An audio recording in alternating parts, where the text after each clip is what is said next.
Gordon was no. Why should Henry have a new shit? He grumbled. A shady shit good enough for me is good enough for me. Goodbye, hey.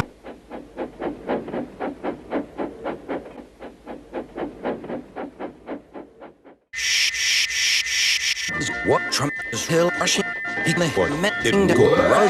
It isn't wrong, chuckled Henry, but it isn't wrong. Take him away, he bellowed, and stop that no! It isn't wrong. Shut up! Next morning, Henry was enjoying himself enormously. I feel so well. I feel so well. Oh! They've broken our glass. They've broken our glass, cried the coaches. Can you keep a secret? No. Lots of people.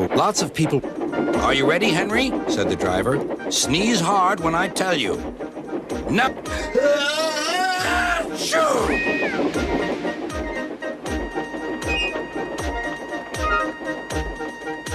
Well done, Henry, laughed his driver. Fuck you! Henry went home.